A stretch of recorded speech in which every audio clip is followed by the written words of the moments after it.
لیکن خان صاحب میں آپ کو ایک بات بتاؤں، آپ کے سوال کا جواب، لہذا ہمارا چیلنج دوگنا ہو گیا ہے، ہندوستان کامیاب ہو رہا ہے، ہم اس کا کس طریقے سے بھی تجزیہ کر لیں، ہندوستان کی کامیابی اس میں بہت سی ہماری ناکامیاں شامل ہیں، اور لہذا ہمیں جو ہے اپنی خارجہ پالیسی کو مزید متحرک کرنے کی ضرورت ہے، اور اس کو یہ ہے کہ جو چیلنجز نئے ابھر رہے ہیں، کیونکہ ہماری جو خارجہ پالیسی ہے اس وقت، خاص طور سے 3-4 مہینوں کی میں بات کروں گا، اگرچہ ہم نے اس کے بارے میں تیاری کی تھی، اور جیسا کہ میں نے کہا کہ کامیابیاں حاصل کی، رد عمل کی خارجہ پالیسی ہے اس وقت، واقعات رونما ہو رہے ہیں، ہم رد عمل کر رہے ہیں، رد عمل ناکافی ہے، ہندوستان کی کامیابیاں بہت اعلیٰ سطح کی ہیں، ہماری جو اس کے سلسلے میں کوشش ہے وہ متناسب نہیں ہے، لہٰذا ہمیں کوششیں تیز تر کرنی چاہیے۔ اس سلسلے میں ذرائع ابلاغ کی جو سوچ ہے وہ ایک حد تک درست ہے، اسے کس طریقے سے، میں سمجھتا ہوں کہ اس سلسلے میں ذاتی طور پر میں حکومت کے دفاع میں کہوں گا، ریاست کے دفاع میں کہوں گا، حکومت صرف نہیں، حکومت وقت نہیں، سارے ریاستی ادارے جو ہیں وہ اپنی بھرپور کوشش کر رہے ہیں، ہمیں تجزیہ یہ کرنا ہے کہ وہ کوششیں کامیاب ہو رہی ہیں یا نہیں ہو رہی، اور اگر نہیں ہو رہی تو ہمیں کس طریقے سے ایک نیا لاہے عمل ترتیب دینا چاہیے تاکہ ان چیلنجز کا مقابلہ کر سکیں۔ لیکن سوال یہ پیدا ہوتا ہے کہ جس ادارے نے اور جس دفتر نے اس سارے معاملے کا دفاع کرنا تھا، جس کو وزارت خارجہ کہا جاتا ہے، تو وزارت خارجہ کا قلمدان تو وزیر اعظم صاحب کے پاس ہے، کیونکہ وزیر خارجہ تو ہے نہیں، تو وزیر اعظم تو خود بستر پر لگے ہوئے ہیں، وہ تو سفارتکاری نہیں کر رہے ہیں، اور ان کی جگہ پر وزیر خارجہ کو ہونا چاہیے تھا، وزیر خارجہ بھی نہیں ہے، اور سفارتکاری میں صرف بیوروکریٹس کام کر رہے ہیں یا مشیر کام کر رہے ہیں، تو کیا اس طرح کا وہ جو مؤثر کردار ہونا چاہیے تھا یا جو امپیکٹ جانا چاہیے تھا کہ کسی ملک کا وزیر خارجہ ہوتا ہے اور ہمارے مشیر خارجہ جاتے ہیں، تو کیا وہ ٹھیک رہتا ہے؟ اس میں میں یہ کہوں گا کہ اگر وزارت خارجہ کا قلمدان وزیر اعظم کے پاس ہے تو اس میں کوئی ایسی برائی نہیں ہے، گاہے بگاہے ایسا ہوا ہے، باقی حکومتوں میں بھی ایسا ہوا ہے، باقی جمہوری حکومتوں میں اس قسم کی نظیر ملتی ہے، اس قسم کے پریسیڈنٹس ملتے ہیں، اس میں اور دوسرے یہ کہ مشیر امور خارجہ جو ہیں ان کی قیادت میں بہت سی کامیابیاں بھی حاصل ہوئی۔ آپ نے یہ سوال اٹھایا تھا کہ کیا وہ اس بات کے اہل ہیں کیونکہ عمر رسیدہ ہیں، تو میں یہ کہنے کے لیے تیار ہوں کہ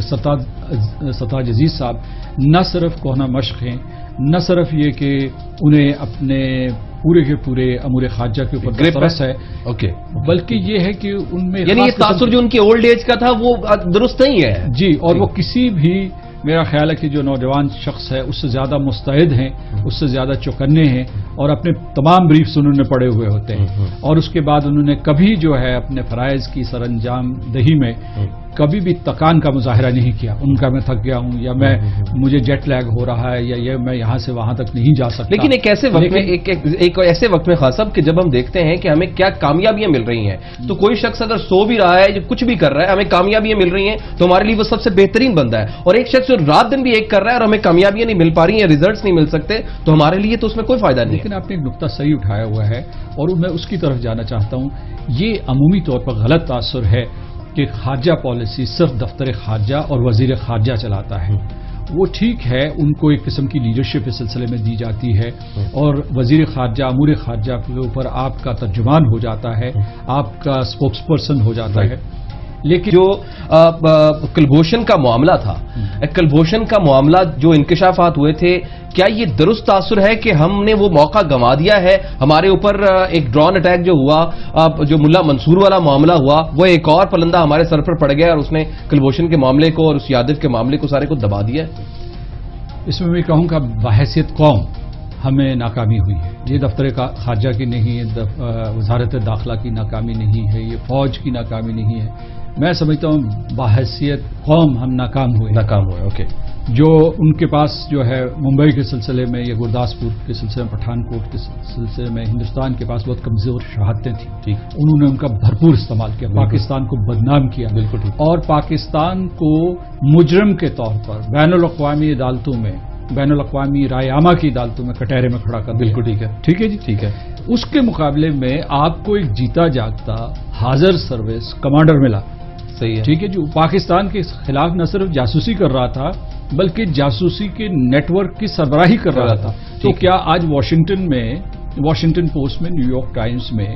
یا انڈیپینڈنٹ میں یا گارڈین میں کیا اس کے اوپر اداریے لکھے جا رہے ہیں کہ بھئی آپ کیوں ایک خود مختار ریاست کے اندرونی معاملات میں اس طریقے سے مداخلت نہیں ہماری پھر اس کا مطلب ہے ہماری سفارتکاری اور جو ہماری لابنگ ہونی چاہیے تھی وہ کمزور ہے. نہ صرف وہ کمزور ہے بلکہ چونکہ ملک میں سیاسی استحکام نہیں ہے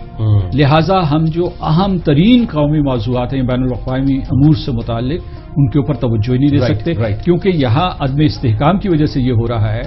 کہ اس کی وجہ سے یہ نہیں بعض اوقات لوگ اس کے آسرائی میں ہوتے ہیں کہ جی یہ حکومتی نظام میں تسلسل رہے گا یا نہیں رہے گا, تمام سیاسی جماعتوں میں ایک دوسرے کے ساتھ اتفاق رہے گا یا نہیں رہے گا. میری ایک تجویز ہے, ٹھوس تجویز ہے. آپ نے سپیک کے سلسلے میں راہداری کے سلسلے میں ایک کل جماعتی کانفرنس کر لی. آپ خارجہ پالیسی کے بارے میں یا قومی سلامتی کے جو امور ہیں اس میں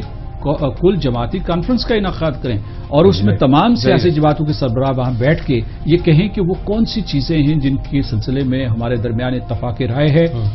وہ قومی سلامتی سے متعلق ہیں, وہ قومی اہمیت کی حامل ہیں اور اس لیے ہم اس کے سلسلے میں ایک دوسرے کے ساتھ اختلاف رائے نہیں لیکن صاحب ایک ایسی وقت میں جب آپ یہ کہتے ہیں کہ سیاسی ہماری استحکام نہیں ہے تو اس کی شکل کل ہم نے دیکھی کہ جب خارجی اور داخلی امور پر تبادلہ خیال ہو رہا تھا جی ایچ کیو میں تو وہاں پر وزیر داخلہ ہی نہیں تھے. بہت بہت شکریہ آپ کا مسعود خان صاحب, آپ اسٹوڈیو میں موجود رہے اور اس کے بارے میں تیاری کی تھی اور جیسا کہ میں نے کہا کہ کامیابیاں حاصل کی, رد عمل کی خارجہ پالیسی ہے. اس وقت واقعات رونما ہو رہے ہیں, ہم رد عمل کر رہے ہیں, رد عمل ناکافی ہے. ہندوستان کی کامیابیاں بہت اعلیٰ سطح کی ہیں, ہماری جو اس کے سلسلے میں کوشش ہے وہ متناسب نہیں ہے, لہٰذا ہمیں کوششیں تیز تر کرنی چاہیے. اس سلسلے میں ذرائع ابلاغ کی جو سوچ ہے وہ ایک حد تک درست ہے. اسے کس طریقے سے میں سمجھتا ہوں کہ اس سلسلے میں ذاتی طور پر میں حکومت کے دفاع میں کہوں گا, ریاست کے دفاع میں کہوں گا, حکومت صرف نہیں, حکومت وقت نہیں, سارے ریاستی ادارے جو ہیں وہ اپنی بھرپور کوشش کر رہے ہیں. ہمیں تجزیہ یہ کرنا ہے کہ وہ کوششیں کامیاب ہو رہی ہیں یا نہیں ہو رہی, اور اگر نہیں ہو رہی تو ہمیں کس طریقے سے ایک نیا لاہے عمل ترتیب دینا چاہیے تاکہ ان چیلنجز کا مقابلہ کر لیکن سوال یہ پیدا ہوتا ہے کہ جس ادارے نے اور جس دفتر نے اس سارے معاملے کا دفاع کرنا تھا جس کو وزارت خارجہ کہا جاتا ہے, تو وزارت خارجہ کا قلمدان تو وزیر اعظم صاحب کے پاس ہے کیونکہ وزیر خارجہ تو ہے نہیں, تو وزیر اعظم تو خود بستر پر لگے ہوئے ہیں, وہ تو سفارتکاری نہیں کر رہے ہیں اور ان کی جگہ پر وزیر خارجہ کو ہونا چاہیے تھا, وزیر خارجہ بھی نہیں ہے اور سفارتکاری میں صرف بیوروکریٹس کام کر رہے ہیں یا مشیر کام کر رہے ہیں. تو کیا اس طرح کا وہ جو مؤثر کردار ہونا چاہیے تھا یا جو امپیکٹ جانا چاہیے تھا کہ کسی ملک کا وزیر خارجہ ہوتا ہے اور ہمارے مشیر خارجہ جاتے ہیں, تو کیا وہ ٹھیک رہتا ہے؟ اس میں میں یہ کہوں گا کہ اگر وزارت خارجہ کا قلمدان وزیر اعظم کے پاس ہے تو اس میں کوئی ایسی برائی نہیں ہے. گاہے بگاہے ایسا ہوا ہے, باقی حکومتوں میں بھی ایسا ہوا ہے, باقی جمہوری حکومتوں میں اس قسم کی نظیر ملتی ہے, اس قسم کے پریسیڈنٹس ملتے ہیں. اس میں اور دوسرے یہ کہ مشیر امور خارجہ جو ہیں ان کی قیادت میں بہت سی کامیابیاں بھی حاصل ہوئی. آپ نے یہ سوال اٹھایا تھا کہ کیا وہ اس بات کے اہل ہیں کیونکہ عمر رسیدہ ہیں, تو میں یہ کہنے کے لیے تیار ہوں کہ سرتاج عزیز صاحب نہ صرف کوہنہ مشق ہیں, نہ صرف یہ کہ انہیں اپنے پورے کے پورے امور خارجہ کے اوپر دسترس ہے, بلکہ یہ ہے کہ ان میں یعنی یہ تاثر جو ان کی اولڈ ایج کا تھا وہ درست نہیں ہے. جی, اور وہ کسی بھی میرا خیال ہے کہ جو نوجوان شخص ہے اس سے زیادہ مستعد ہیں, اس سے زیادہ چوکنے ہیں اور اپنے تمام بریفس انہوں نے پڑے ہوئے ہوتے ہیں اور اس کے بعد انہوں نے کبھی جو ہے اپنے فرائض کی سر انجام دہی میں کبھی بھی تکان کا مظاہرہ نہیں کیا. ان کا میں تھک گیا ہوں یا مجھے جیٹ لیگ ہو رہا ہے یا یہ میں یہاں سے وہاں تک نہیں جا سکتا. لیکن ایک ایسے وقت میں خاص صاحب کہ جب ہم دیکھتے ہیں کہ ہمیں کیا کامیابیاں مل رہی ہیں, تو کوئی شخص اگر سو بھی رہا ہے, کچھ بھی کر رہا ہے, ہمیں کامیابیاں مل رہی ہیں تو ہمارے لیے وہ سب سے بہترین بندہ ہے. اور ایک شخص جو رات دن بھی ایک کر رہا ہے اور ہمیں کامیابیاں نہیں مل پا رہی ہیں, ریزلٹس نہیں مل سکتے, تو ہمارے لیے تو اس میں کوئی فائدہ نہیں. لیکن آپ نے ایک نقطہ صحیح اٹھایا ہوا ہے اور میں اس کی طرف جانا چاہتا ہوں. یہ عمومی طور پر غلط تاثر ہے کہ خارجہ پالیسی صرف دفتر خارجہ اور وزیر خارجہ چلاتا ہے. وہ ٹھیک ہے, ان کو ایک قسم کی لیڈرشپ اس سلسلے میں دی جاتی ہے اور وزیر خارجہ امور خارجہ کے اوپر آپ کا ترجمان ہو جاتا ہے, آپ کا اسپوکس پرسن ہو جاتا ہے. لیکن جو کلبھوشن کا معاملہ تھا, کلبھوشن کا معاملہ جو انکشافات ہوئے تھے, کیا یہ درست تاثر ہے کہ ہم نے وہ موقع گنوا دیا ہے؟ ہمارے اوپر ایک ڈرون اٹیک جو ہوا, جو ملا منصور والا معاملہ ہوا, وہ ایک اور پلندہ ہمارے سر پر پڑ گیا اور اس نے کلبھوشن کے معاملے کو اور اس یادو کے معاملے کو سارے کو دبا دیا. اس میں میں کہوں گا بحیثیت قوم ہمیں ناکامی ہوئی ہے. یہ دفتر خارجہ کی نہیں ہے، وزارت داخلہ کی ناکامی نہیں ہے. یہ واضح ٹھیک ہے، بالکل ہمیں واضح طور پر اقرار کرنا چاہیے کہ یہ ہمارے لیے چیلنجز ہیں. ٹھیک ہے، اور ان میں کسی نہ کسی طریقے سے ہندوستان کا ہاتھ ہے. مثال کے طور پر میں آپ کو بتاتا ہوں کہ جو امریکہ ہم سے مطالبہ کر رہا تھا گزشتہ سال اکتوبر میں اور اس کے بعد سے کرتا رہا ہے کہ ہمارے جو ٹیکٹیکل نیوکلیئر ویپنز ہیں یا چھوٹی رینج میں مار کرنے والے میسائل ہیں ان کو تعداد ہم گھٹائیں یا مقرر کریں. اور دوسرے کیونکہ اس کا ہدف ہندوستان تھا، یا دوسرے پھر انہوں نے F-16 کا ایک معاہدہ جس کے بارے میں اقرار کر دیا تھا اس سے انکار کر دیا، پیچھے ہٹ گئے. یا ملا اختر منصور کے اوپر جو حملہ ہوا ڈرون اٹیک کے ذریعے، اس طریقے سے پاکستان کی خود مختاری متاثر ہوئی. تو اس میں بالواسطہ طور پر یا براہ راست ہندوستان کا ہاتھ تھا. تو اس کی وجہ سے ہندوستان سے ہماری خارجہ پالیسی کا مقابلہ کرنا پڑے گا. خود آپ نے تعارفی کلمات میں بہت جامع انداز میں یہ بتایا کہ کس طریقے سے ہندوستان صرف یہی کر رہا ہے کہ اپنے مفادات کا تحفظ کر رہا ہے یا اپنے مفادات کو فروغ دینے کی کوشش کر رہا ہے، بلکہ آپ نے بہت اچھے طریقے سے واضح کیا کہ وہ پاکستان کی راہیں بھی مسدود کر رہا ہے. بالکل ٹھیک ہے. بلکہ پاکستان کے لیے ہر دوست کے پاس پہنچ رہا ہے اور پاکستان کے سلسلے میں بدگمانی پھیلا رہا ہے اور پاکستان کے راستے روکنے کی کوشش کر رہا ہے. لہٰذا ہندوستان سے تقابل جائز ہو جاتا ہے. لیکن خان صاحب میں آپ کو ایک بات بتاؤں، آپ کے سوال کا جواب. لہٰذا ہمارا چیلنج دو گنا ہو گیا ہے. ہندوستان کامیاب ہو رہا ہے. ہم اس کا کس طریقے سے بھی تجزیہ کر لیں، ہندوستان کی کامیابی اس میں بہت سی ہماری ناکامیاں شامل ہیں، اور لہٰذا ہمیں جو ہے اپنی خارجہ پالیسی کو مزید متحرک کرنے کی ضرورت ہے. اور اس کو یہ ہے کہ جو چیلنجز نئے ابھر رہے ہیں، کیونکہ ہماری جو خارجہ پالیسی ہے اس وقت خاص طور سے 3-4 مہینوں کی بات کروں گا، اگرچہ ہم نے حکمت عملی کتنا بہتر لے کر چل رہا ہے اور یہ پاکستان کے لیے کتنی تشویشناک ہے. پاکستان بنا وزیر خارجہ کے کتنی مؤثر سفارتکاری کر رہا ہے کہ ہم کلبھوشن کے معاملے کو بھی نہیں اٹھا سکے اور ابھی NCG جو نیوکلیئر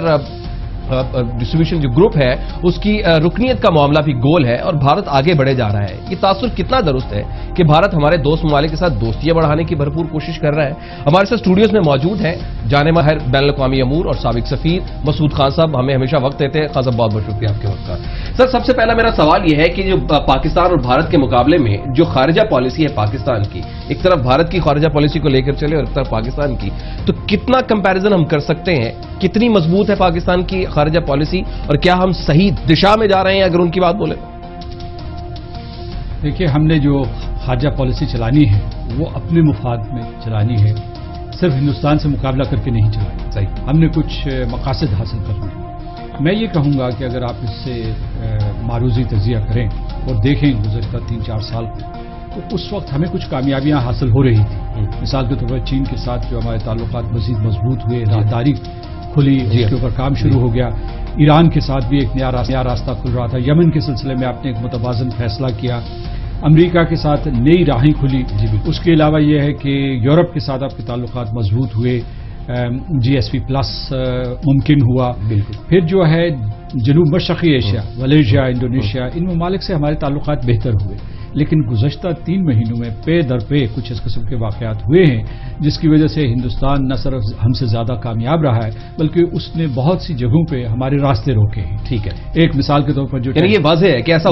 بھارت پاکستان کو سفارتی سطح پر ٹھیک ٹھاک پچھاڑتا ہوا نظر آ رہا ہے. کمزور سفارتکاری کے خلا میں بھارت اس خلا میں اپنے قدم جماتا ہوا دکھائی دے رہا ہے. نریندر مودی کے ممالک کے دورے، مختلف ممالک کے دورے اور پے در پے دورے اس سلسلے کی کڑی ہے کہ کلبھوشن یادو نیٹ ورک افشا اور اہم افراد کی گرفتاری سے پاکستان کو جو موقع ملا تھا وہ ضائع ہوتا نظر آ رہا ہے. نریندر مودی کے امریکہ، ایران، سعودی عرب، قطر، متحدہ افغانستان، عرب امارات کے جو دورے ہوئے ہیں، جو مبصرین کہہ رہے ہیں یہ کامیاب دورے تھے اور یہ نئی کہانیاں کھول رہے ہیں. دن بدن بڑھتی ہوئی خطے کی جو تلخ صورتحال ہے اور بدلتے ہوئے خد و خال ہیں، یہ پاکستان کے لیے دن بدن نئی جہتیں نکال رہے ہیں اور پاکستان کو تنہا کر رہے ہیں. پاکستان خطے میں ایسا لگ رہا ہے کہ اس کو تنہا کیا جا رہا ہے اور وہ تنہا ہوتا نظر بھی آ رہا ہے. اب نریندر مودی صاحب اب سے کچھ دیر پہلے وہ امریکہ میں تھے، خطاب کر رہے تھے. بھارت میں، ایران میں چابہار کی بندرگاہ کی تعمیر ہو رہی ہے اور اس تناظر میں دیکھا جائے تو بھارت کے خطے میں تمام ممالک کے ساتھ تجارتی اور معاشی تعلقات مضبوط سے مضبوط تر ہو جا رہے ہیں. یہ چند اہم جہتیں تھیں جو بہت ضروری تھی سمجھنا، لیکن ایک اور بڑی اہم جہت ہے اور ایک اور بڑا اہم معاملہ ہے جس کو پراپر نوٹ کیا جا رہا ہے. وہ یہ ہے کہ جہاں جہاں پاکستان کے تعلقات ہیں، جہاں جہاں جس ممالک کے ساتھ پاکستان کی دوستیاں ہیں،